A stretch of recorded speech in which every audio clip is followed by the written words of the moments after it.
Hello student, SPC government college के YouTube channel में आपका सभी का स्वागत है।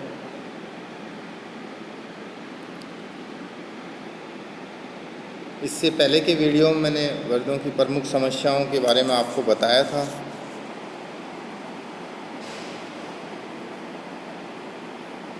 ये जो समस्याएं थी, सामाजिक सांस्कृतिक समस्याएं, स्वास्थ्य संबंधी समस्याएं, आर्थिक समस्याएं, जीवन के प्रति परिवर्तित रुख, ये भी एक समस्या है। जैसे जैसे व्यक्ति की जीवन गुजरता है, उसकी आयु बढ़ती है, वैसे वैसे उसके व्यवहार में, स्वयं के व्यवहार में, उसकी स्वयं की दिनचर्या में काफ़ी परिवर्तन देखने को मिलता है।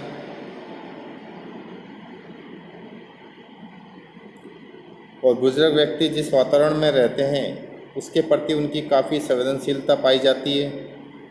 इसलिए परिजनों से अलगाव के कारण कई वर्जन अकेलापन, निराशा, अप्रसन्नता जैसे दुष्परिणाम उनमें उत्पन्न हो जाते हैं। तो ये एक जीवन के प्रति परिवर्तित रुख है वृद्धजनों का।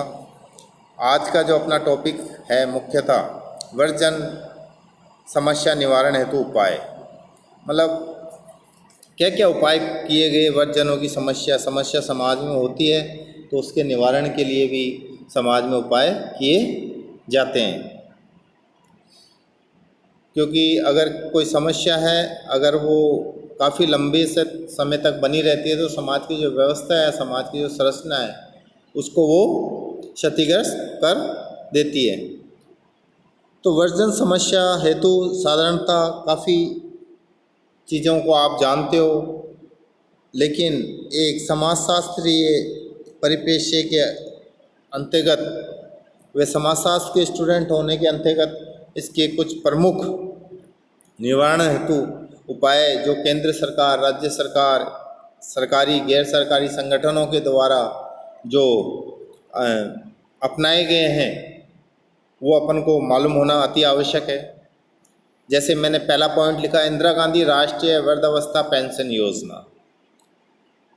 ये वृद्ध लोग जो 65 वर्ष से अधिक आयु के होते हैं उनको ये पेंशन दी जाती है और ये 2007 से 19 नवंबर 2007 से लागू थी। इसमें केंद्र सरकार का व राज्य सरकार का 50-50% शेयर होता है, दोनों के द्वारा सहयोग से ये पेंशन दी जाती है।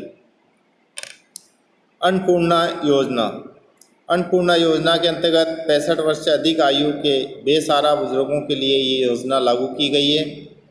इसके अंतर्गत 10 किलो खाद्यान्न निःशुल्क दिया जाता है। प्रति माह 10 किलो खाद्यान्न प्रत्येक व्यक्ति को 10 किलो जो भी गेहूँ है, चावल है या दाल वगैरह है वो दी जाती है।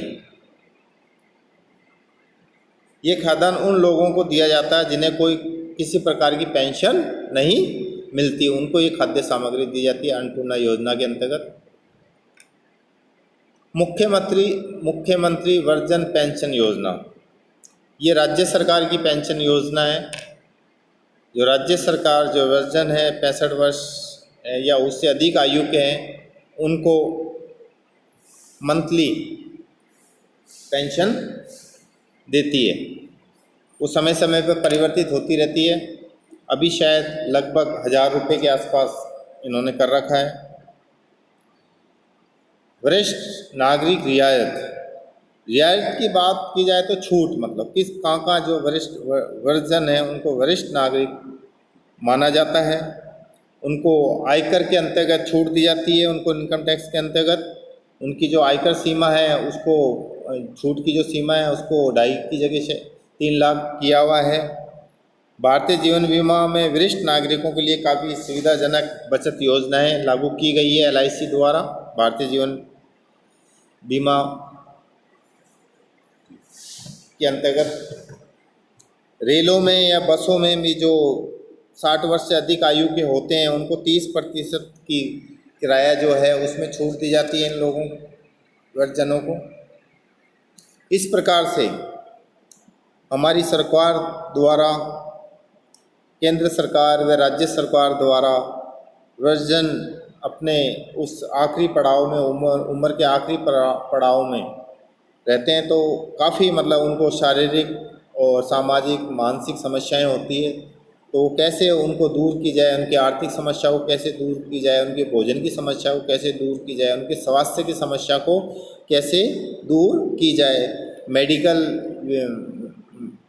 पॉलिसी के अंतर्गत भी उनको दवाइयाँ फ्री दी जाती है, और कुछ ऑपरेशन के विशेष क्रिटिकल कोई केस होते हैं तो उनमें भी उनको रियायत दी जाती है।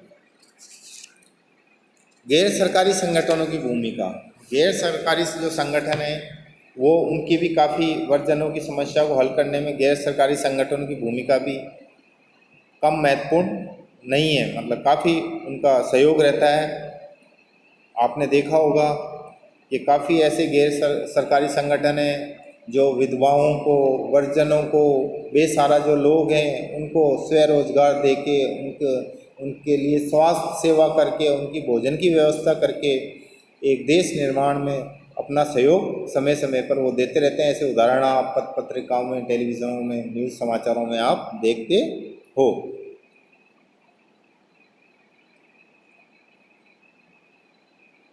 ये जो संगठन है वो बुजुर्गों के कल्याण की दृष्टि से अपना कार्य करते हैं, और ये संगठन ग्रामीण और नगरीय दोनों क्षेत्रों में देखे जा सकते हैं। वृद्ध लोगों की प्रमुख 3 बातों की आवश्यकता पड़ती है। वित्तीय सुरक्षा उनको मिलना अति आवश्यक है, स्वास्थ्य सुरक्षा और भावनात्मक सुरक्षा। इन 3 बातें वृद्धजनों को अति, उनको जो कमी जिस चीज़ की महसूस होती है, एक तो जैसे जैसे उम्र बढ़ती है वित्तीय सुरक्षा की समस्या आती है, स्वास्थ्य की सुरक्षा की समस्या आती है, और भावनात्मक सुरक्षा उनको की कमी उनको काफ़ी महसूस होती है। जो गैर सरकारी संगठन हैं इन तीनों ही क्षेत्रों में किसी न किसी रूप में कार्य करते हैं। वो वित्तीय सुरक्षा, आर्थिक मदद भी करते हैं लोगों की, और स्वास्थ्य से संबंधित फ्री मेडिकल सुविधा या फ्री मेडिसिन सुविधा काफ़ी उनको अवेलेबल कराई जाती है। और भावनात्मक सुरक्षा का मतलब है उनके लिए आश्रम बनाए जाते हैं, अपना घर बनाए जाते हैं जो कि बुजुर्ग लोगों को रह सकें वो, और उन सामान्य एक जीवन वो जी सकें अन्य लोगों की तरह। वृद्धजनों को कई प्रकार की गंभीर बीमारियां एवं शारीरिक अक्षमताओं की अधिक संभावना बनी रहती है। वैसे तो 2000 तक इसके लिए स्वास्थ्य सुविधाओं के लक्ष्य को प्राप्त करने की बात सरकार द्वारा किए गई, कहा था कि 2000 तक सभी लोगों के लिए स्वास्थ्य सुरक्षा का जो लक्ष्य है वो प्राप्त हो जाएगा। लेकिन ये जो सरकार ने जो बात कही वो काफ़ी दूर है। अब तो 2020 आ चुका है, तो भी हर व्यक्ति के लिए इस प्रकार की सुविधाएं देना सरकार, केंद्र सरकार और राज्य सरकार के लिए एक कल्पना मात्र लगता है ये मुहावरा।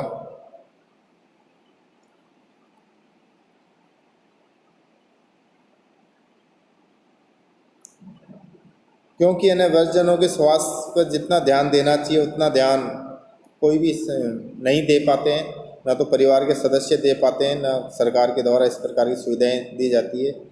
यहाँ गैर सरकारी संगठन चल स्वास्थ्य इकाइयों के माध्यम से ग्रामीण वृद्धजनों को काफ़ी मदद कर रहे हैं। मतलब चल स्वास्थ्य जो इकाइयों द्वारा, मतलब कि किसी व्हीकल में, किसी में अपना मेडिकल किट या मेडिकल मिशनरी डॉक्टर्स वगैरह के द्वारा वृद्धजनों को काफ़ी इस प्रकार की मदद की जाती है गैर सरकारी संगठनों के द्वारा। ये संगठन गाँवों और नगरों में शिविर लगाकर बुजुर्गों के लिए मोतियाबिंद का, जैसे आपने देखा, आँखों के ऑपरेशन करते हैं, लेंस वगैरह डालते हैं, मुफ्त इलाज और सुविधा उनको प्रदान की जाती है। क्योंकि जैसे जैसे उम्र बढ़ती है वृद्धजनों की, वर्जन होने पर तो मुख्यतः 100% आँख की समस्या तो हर वर्जन में उत्पन्न होती है। तो इसके लिए गैर सरकारी संगठन समय समय पर काफ़ी निःशुल्क कैंप लगाकर उनके आँखों का ऑपरेशन करके उनको आँखों की दृष्टि वापस लौटाते हैं। तो इनका एक बहुत बड़ा कार्य है वृद्धजनों के स्वास्थ्य को लेके देखा जाए तो। गैर सरकारी संगठन अपनी विभिन्न परियोजनाओं के माध्यम से बुजुर्गों को वित्तीय सुरक्षा प्रदान करने की पूरी कोशिश करते हैं और करते रहे हैं। ये संगठन बुजुर्गों की उनकी शारीरिक शक्ति के अनुसार छोटे छोटे कामों में लगाकर उनकी आय को बढ़ाने में योग देते हैं। कि मतलब जैसा काम वो कर सकते हैं वो वैसे ही उनको कार्य दिए जाते हैं, जिससे वो अपनी थोड़ी बहुत आय बढ़ा सके और अपना जीवन सामान्य लोगों की तरह जी सके। वृद्धजनों की भावनात्मक समस्याओं का एक प्रमुख कारण अलगाव तथा परिवारजनों का उपेक्षा का भाव है। मतलब वृद्धजनों में जो भावनात्मक समस्या है उसका जो मुख्यतः कारण है उनका अलगाव हो जाना, मतलब परिवार से, दोस्तों, रिश्तेदारों से विमुख हो जाना, उनसे संबंध टूट जाना या तोड़ लेना, और परिवार के लोग भी उनको एक उपेक्षापूर्ण दृष्टिकोण से देखते हैं। इसके कारण भी उनमें भावनात्मक समस्या भी उत्पन्न हो जाती है। इससे उनमें अकेलापन की, निराशा के भाव उत्पन्न हो जाते हैं। और वृद्धों के दिन के समय देखभाल के लिए गैर सरकारी संगठन द्वारा केंद्र संचालित किए जा रहे हैं। मतलब कि उनको दिन में उनकी देखभाल कर ली जाए, थोड़ा बहुत उनसे भावनात्मक कोई समस्या उसका निवारण कर लिया जाए, उनसे बातचीत कर लिया जाए। इस प्रकार से गैर सरकारी संगठन इसमें दिन में अपने खुद के कैंप लगाते हैं या इस तरह का विचार विमर्श करके, सहयोग करके उनकी भावनात्मक समस्या को हल करने की कोशिश करते हैं। जिन वृद्धजनों के परिवार में या अन्यत्र कोई आश्रय नहीं है, उन्हें सरकारी और गैर सरकारी संगठनों के द्वारा चलाए जाने वाले 855 वृद्ध गृहों में रहने की सुविधा प्राप्त हो रही है। मतलब देश में 855 ऐसे वृद्ध गृह हैं जो गैर सरकारी संगठनों के द्वारा चलाए जा रहे हैं और उनको वहाँ रहने की सुविधा दी जा रही है। वृद्धों में से कुछ वृद्ध आर्थिक दृष्टि से यद्यपि संपन्न है, परंतु उनके बावजूद भी अकेलापन, परिवारजनों की उपेक्षा से पीड़ित हैं। मतलब ये ज़रूरी नहीं है कि वृद्धजन आर्थिक रूप से कमज़ोर हैं, उन्हीं के सामने समस्या होती है। ऐसे भी लोग हैं महानगरों में, आपको भी अनुभव होगा और मेरा भी अनुभव है कि मतलब उनके आर्थिक रूप से बहुत ज़्यादा सक्षम है, लेकिन उनके बच्चे विदेशों में सेटल होने के कारण उनको अकेलेपन का काफ़ी अकेलापन बहुत अधिक महसूस होता है और उसके कारण उनमें भावनात्मक समस्या एक उत्पन्न हो जाती है। ऐसी स्थिति में ऐसे सामाजिक सेवी संगठनों की विशेष आवश्यकता है जो वृद्धों की आवश्यकता अनुसार सेवा कर सकें। ऐसे सामाजिक संगठन की हमारे देश में अति आवश्यकता है कि ऐसी परिस्थिति में वो उनकी सेवा कर सके, उनको उन वृद्ध गृहों में रख सके और उनको एक दैनिक गतिविधि है उनकी, वो सुचारू रूप से चलने में उनका सहयोग कर सके, उनकी स्वास्थ्य संबंधी आवश्यकताओं को पूरा कर सकें, उनकी वित्तीय कठिनाइयों को दूर कर सकें और उन्हें भावनात्मक सुरक्षा प्रदान कर सकें। इसलिए गैर सरकारी संगठनों की काफ़ी भूमिका है वृद्धजनों के की जो समस्या है उनके निवारण करने में। धन्यवाद।